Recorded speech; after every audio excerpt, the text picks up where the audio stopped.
হয়েছে বাংলাদেশ ছাত্র অধিকার পরিষদের সাথে বিভিন্ন সামাজিক এবং রাজনৈতিক সংগঠন থেকে প্রায় শতাধিক নেতাকর্মী আজকে বাংলাদেশ ছাত্র অধিকার পরিষদের সাথে যুক্ত হয়েছেন।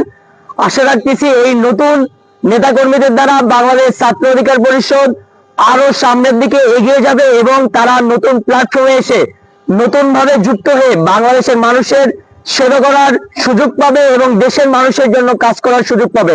আপনারা জানেন 2018 সালের কোটা সংস্কার আন্দোলনের মধ্য দিয়ে বাংলাদেশ ছাত্র অধিকার পরিষদের যাত্রা শুরু হয়।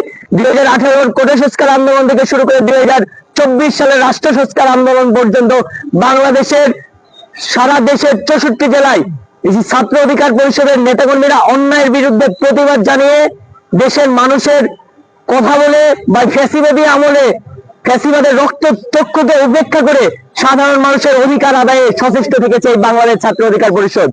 বাংলাদেশ ছাত্র অধিকার পরিষদ সাধারণ শিক্ষার্থীদের জন্য একটা গর্বিত প্ল্যাটফর্ম।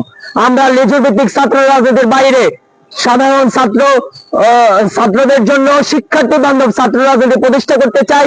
তারই ধারাবাহিকতায় আজকে নতুন সদস্যরা যুক্ত হয়েছেন, প্রায় শতাধিক নেতাকর্মী আজকে মোহনপুর উপজেলায় বাংলাদেশ ছাত্র অধিকার পরিষদের সাথে যুক্ত হয়েছেন।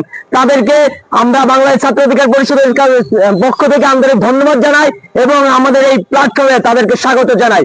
আমরা চাই যে তাদেরকে সাথে নিয়ে বাংলাদেশ ছাত্র অধিকার পরিষদ আরো সামনের দিকে এগিয়ে যাবে এবং প্রত্যেকটা শিক্ষা প্রতিষ্ঠানে লেজুর ভিত্তিক ছাত্র রাজনীতি পরিহার করে সাধারণ শিক্ষার্থীদের জন্য শিক্ষা বান্ধব রাজনীতি আমরা প্রতিষ্ঠা করতে পারবো। প্রত্যেকটা শিক্ষা প্রতিষ্ঠানে আমরা চাই যে ছাত্র সংসদ চালুর মাধ্যম দিয়ে সাধারণ শিক্ষার্থীদের কল্যাণে শিক্ষার্থী বান্ধব ছাত্র রাজনীতি প্রতিষ্ঠা হোক।